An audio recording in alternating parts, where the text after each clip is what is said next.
Hi friends, my name is Katie. Welcome to my channel. Today we have a very special vlog for you guys, and this is going to be a collab with my good friend Neva, and we're going to be reading The Boyfriend by Freida McFadden. This is no surprise to anybody who's been following Neva and I for a little bit. We started our Freida McFadden journey earlier this year. I actually read Behind Closed Doors, something with a door. I read that one first.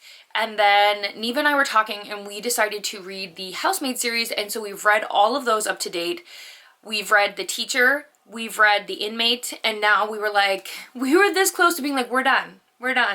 And then we were like, you want to read The Boyfriend? And immediately we were back in. So here we are. Here is our collab vlog. Make sure that you go check out Neva's vlog as well. I cannot wait to hear all of her thoughts. She finished before me, which usually never happens when we're reading Freida, but I was a little behind. So I know what you're thinking. Will I ever stop reading Freida McFadden? Don't know. I always say that I will, but then I always keep coming back for more. The way that she ends every one of her chapters, it genuinely grips you in and you just want to keep going. And that's why they're so bingeable, because like you don't really want to do anything until you solve the issue. And then the problem with that is that Freida usually has multiple twists in her books. So even if you guess something, you're usually never 100% right. There's usually something waiting for her to reveal. And then you're like, oh my gosh, didn't see that coming. And then there's usually another reveal where you're like, what? And then you're just like, what did I experience? You experience so many feelings in a Freida book.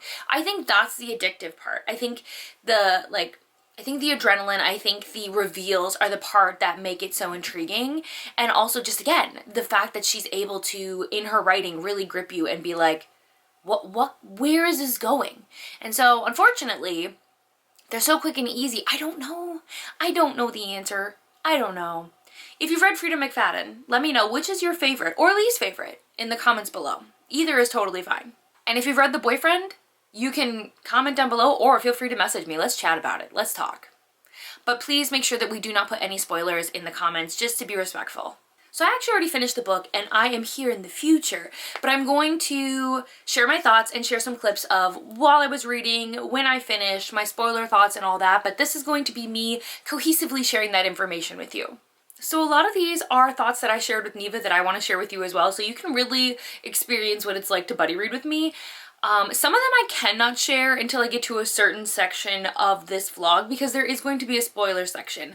As I was reading, I was like, you know what? There has to be a spoiler section. I want to be able to share all of my unhinged thoughts.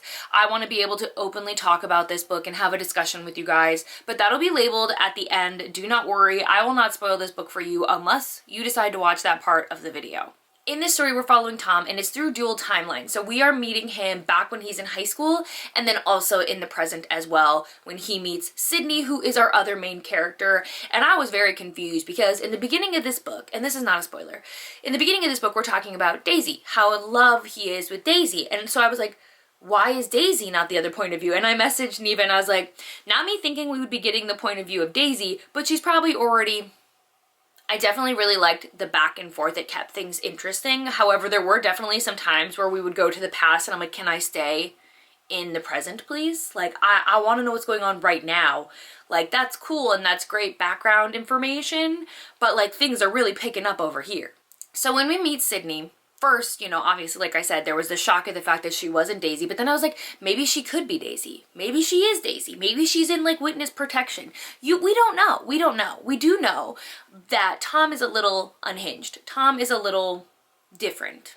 So I wouldn't have been surprised if Sydney was undercover, right? If she was hiding, right? I'd probably hide too. But so there is this dating app throughout this book. Do not remember what it's called at all. I don't remember, but it was like prevalent, if that makes sense. Like it was talked about a bunch, and it made me like second guess myself, because my husband and I, we met on a dating app and I was like, thank God that was my experience and not what Sydney went through, because yikes. She meets this guy, Kevin is his name, and I kid you not, this man has the audacity to lie on his profile, right? He looks nothing like his profile, and Sydney's really kind of like disappointed, right? I think we all would be. He has the audacity to, one, he's insulting her drink choice. He's like saying that Diet Coke isn't a real drink. Excuse me? As a soda addict, what are you talking about, sir? What are you talking about? And also as a first date, he sucks. Oh my gosh. And then he has the audacity to say that she has flabby arms and then comment about how the waitress has really nice arms. Sir, what are you doing? What are you doing? She was way more patient than me. I would have left. I would have thrown some money down and I would have left. Absolutely not. No, no, no. And I said, disrespectfully, I hope Kevin gets hit by a... Because I meant it. Like, this man, is he for real? Is he for real? Listen, we don't have to be super romantic people in life, right? I understand that not everybody is super romantic. Some people have different levels of romance and what they're comfortable with. But this man doesn't even know what romance is if it hit him in the face. And so naturally, I knew that Tom was going to meet Sydney. I knew these things were going to happen in some capacity because, I mean, otherwise where would this story go? You find out that Sydney has a blood condition. I don't know much about this blood condition, but from my understanding, it's like if you were to get cut or hurt in any capacity, you bleed more than other people. Thank goodness that is not something that happens to me because my husband is not a fan of blood, gets very queasy around it. So like it would not be fun for anyone. I would be on my own. But I told Neva, I was like, when they meet, Tom is going to be a big fan of her condition, which, I mean, do with that information what you will. Then Neva told me, she was like, did you get to the dream yet? And I was like, no. I didn't know what the dream was gonna be. I didn't know, right? I got to the dream. This is what I had to say about the dream. But those are just some of the thoughts that I had while I was reading and kind of like the insight of what it's like when you buddy read with me. Those are like kind of how I share my thoughts. It depends. When I get to a point where I'm feeling really, really comfortable, that's basically what a buddy read looks like for me. It is my most unhinged thoughts. Any thought that comes to my brain. Neva knows. I've definitely messaged her things and then she has to be like, Katie, that doesn't even make any sense. And I'm like, oh, you're right. You're right. My bad. So like I literally will just message wherever my brain takes me. It is like completely random and chaotic, but that's something that like takes time. If I'm just buddy reading with you for the first time, I'm gonna be a little shy, a little bit more nervous, a little bit more calm, cool, collected. But if you want to buddy read with me frequently, we will get to this level. That will happen. And please know I am always open to a buddy read. Absolutely always. If you see a book that I am reading that you also want to read, message me. Let's read it together. On to the reactions. Hello, my friends. This could not be a super long clip because I only have 12% of my battery left. I'm currently charging my extra battery and I've misplaced my extra battery. Listen, we're doing the best we can. I'm done with work for the week. Thank God. I did it. We made it. Hooray. I am at 87% of this book. I have a lot of thoughts, a lot of feelings. Most of them spoilery. I don't know where this is going to go because if this book is going where I think it's going, I'm actually disappointed, if that makes sense. I'll tell you this much. Tom, whether he's villain or not, he needs therapy. He needs a lot of therapy. Okay, I'm not saying he's a bad guy, but the inside thoughts he has, they're scary. Thank God they're inside thoughts, because if he ever said these out loud, bro, I don't know. So again, I don't want to say anything because I don't want to be spoilery until the end. But no matter what, no matter where this goes in the next 12, 13%, Tom, get some help. Get some help, buddy. He's got enough money. But you know, this is the problem, is like, is he self-aware, right? I feel like he is. I feel like he knows in his brain that a lot of the things he thinks are not cool. Again, not that it's necessarily wrong, but it's definitely borderline, are you okay? You know? And you could say I'm being harsh. Read the book. Read the book and tell me that you think what Tom thinks in his head is okay. Because it's not. It's not. It's not. Neva, who I'm buddy reading this with, she told me, she's like, oh, did you get to the dream yet? And I was like, oh gosh, what's the dream? Read the dream. Read it out loud to my husband. Not a dream I can say I've ever had. No. Not a dream I hope to ever have, honestly. Yeah. So anyways, I'm going to try to read this and film myself so you guys can get my final reactions to how this book ends. Will my camera die? Potentially. Potentially. So we're gonna go. We're gonna see what happens.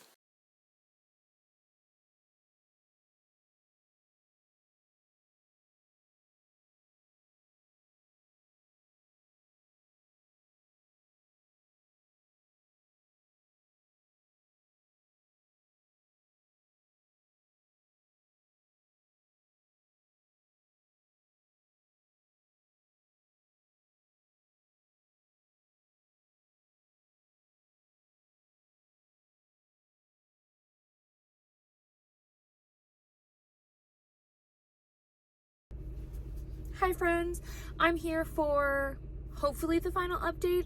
I did finish The Boyfriend by Freida McFadden. You saw, I was disappointed. I've been talking to Neva about it and it was so lackluster. Here's the thing, I don't like The Inmate by Freida McFadden, but I still thought it was more interesting and entertaining than this book. Like this book, I feel like anyone who's used to thrillers could guess this ending for the most part. Like this was not what I expected from Freida. I'm like really confused. Didn't love where the ending went, and we're gonna get into that in the spoiler section, but like I just want to give some general thoughts of like, didn't love it, did not love it.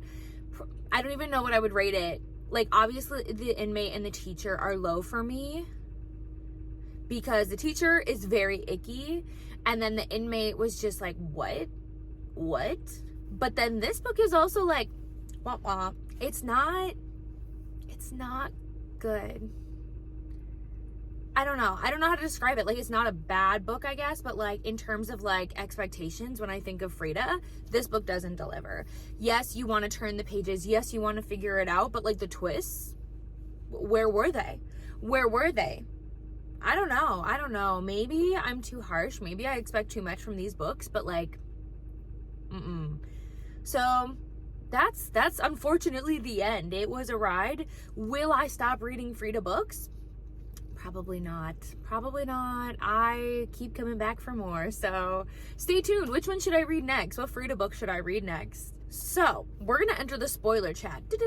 Spoiler warning. So this is going to be spoilers. Listen at your own risk. I am going to share whatever I want with you guys and it will spoil the book for you. So if you want to leave. I won't be offended. That's totally fine. If you want to hear me rant, here we go. The Boyfriend by Freida McFadden. We are following Tom. Tom is a troubled man. He loves blood. He loves it. Turns him on. He doesn't know why. He literally talks so much about how he wants to just cut people open. Like people he loves, like his girlfriend, the girl he's in love with. He wants to just see what she looks like inside. Oh, I guess my husband doesn't really love me. He's never said anything like that to me. Now, granted, Tom doesn't say these things out loud. They're all in his head. Wild. But essentially in this book, people around Tom keep dying. He does murder somebody. He does murder his father, which he kind of deserves to die. Are we allowed to say that? I don't know. I mean, we don't get to be judge and jury, but like, I'm not sad he's gone. Technically, I think that's the only person Tom kills, but like, we don't know that, right? So we're getting the past of when Tom was younger, and then we're also getting the present where we meet this mystery man, and we're not quite sure who he is. Spoiler alert, he's Tom. It's not that hard to piece together, you know what I mean? You kind of knew, you were like, okay, well, Tom has to play a role in the future, so this mystery man is Tom. I was right away trying to guess, like, what could be Freida's unhinged mindset in this book, right? And I was like, first, I was worried that Tom was like super old and Daisy was super young because I misread in the beginning. It says that he's been in love with Daisy since she was 4 years old. And I was like, okay, but how old is he? I misunderstood that they were both 4 years old. So that wasn't the weird plot twist. So there goes that. We start finding out that people have like gone missing in Tom's life. So Brandy is somebody who he used to tutor and, you know, make out with a little bit. She went missing. Okay. Suspicious. Tom's girlfriend, Daisy, her best friend, Allison, goes missing after she catches Tom and Slug is Tom's best friend, doing something a little shady. Suspicious, right? We all think it's Slug, right? Because it couldn't be Tom, it has to be Slug. And I was like, oh my gosh, Slug is bad news. Oh my gosh, oh no. We don't know what happens in the past timeline. We just go to the future. And in the future, Tom has met Sydney. And Sydney has a blood condition. And I was telling Neva, I was like, this has to be Tom's like wet dream. He has to love this. And he does. There was this one part, you guys, where she was genuinely trying to sleep with him, and I don't know what his problem was, like why he wasn't interested, but she like accidentally cut herself and she was bleeding, and then he was like, you know what? Actually, let's do it. Listen, I'm not here to yuck anybody's yum, but I think if somebody sees you bleeding and finds that like a turn on, I don't know what to do with that information. I don't know what to do with that. Oh, and then I forgot to mention too. So Sydney's best friend, Bonnie, was dating a doctor, and Bonnie ends up dead, right? And they're all like, oh, it has to be the boyfriend. It has to be the boyfriend. The boyfriend is super suspicious, whereas the boyfriend, it has to be the boyfriend. We all know the boyfriend is Tom. We all know the boyfriend is Tom. That's, if you read thrillers, you know the boyfriend is Tom, right? And then Sydney has this ex who is a cop. So the cop is investigating her best friend's murder. And like, he's super suspicious of like, Sydney, who are you dating? What are you doing? Blah, blah, blah, blah, blah. And that's a whole dilemma. But then it doesn't even matter. It does not even matter. So we get through all this, right? We get through all of this. And eventually Sydney confronts Tom and she's like, hey, I know you were dating Bonnie. Why are you killing everyone? Blah, blah, blah, right? And Tom's like, let me explain. I didn't do anything. And Sydney's like, sure, Jan. And then she goes home and she's like, I'm not safe. And she's hiding with her friend Gretchen and Randy. And Randy's sus. Randy gives you the ick, right? Randy was a suspect in Bonnie's murder, but Gretchen gave him an alibi. So, and then when they are all in Randy's apartment, Sydney's snooping, because why not? Why not snoop? Why not? And she finds a bag of evidence that proves that Randy is the killer. Only no, he's not. You want to know who the killer is? It's Gretchen. Gretchen is actually Daisy. And guess what? You know what's funny? Early on, I actually said to Neva, what if it's Daisy? So I already knew this, because I was thinking where I was like, okay, well, if it's not Tom, because Tom can't be the killer because that would be too obvious, then it has to be somebody who cares about Tom or somebody that wants to ruin his life, right? And so I was like, is it Slug? Like maybe Slug was a jealous friend and didn't want to share Tom with other people. Or I was thinking, no, maybe it's Daisy. Daisy's obsessed with Tom. Daisy doesn't want to let Tom go. And so she's killing all of his girlfriends. And there you go. There you have it. That's exactly what it was. That's exactly what it was. It's, again, not the worst ending, right? It makes sense. But, like, does it have that Freida flair? No. No, it doesn't. And then, to make matters worse, you guys, to make it worse, Tom stops Gretchen Daisy from killing Sydney. He's like, no, we're not going to hurt anyone anymore. And they run away together. I thought he was going to kill her, or he was going to run away with her to protect Sydney, take care of Daisy, take care of her, eliminate her from the problem, and then come back and be with Sydney. And then they were gonna have to deal with the fact that, you know, like, he's a little whoop whoop. But that didn't happen. Literally, he ran off with Daisy, and then Sydney got back with Jake. How boring. How boring of an ending is that? That's what you expect. I wanted something different. I wanted drama. Where is the drama? That was so... I feel so bad, like, crapping on this book. I feel so bad. But that was boring. It was boring. And not what I expect from these unhinged books. I expected to sit here in disbelief and be like, what the hell are you talking about, Freida? But instead I'm sitting here going, that's it? I don't know. Didn't love it. But yeah, that's it, my friends. That's the spoiler section. That's the vlog. We did it. Pick another book. What other book should maybe I do a vlog like this for? Where I do like a non-spoiler part and then a spoiler part. Is there a book that you think I should read? That would be fun. Let me know. Thank you guys so much for watching. I appreciate you all so much, and I'll see you in the next one. Bye.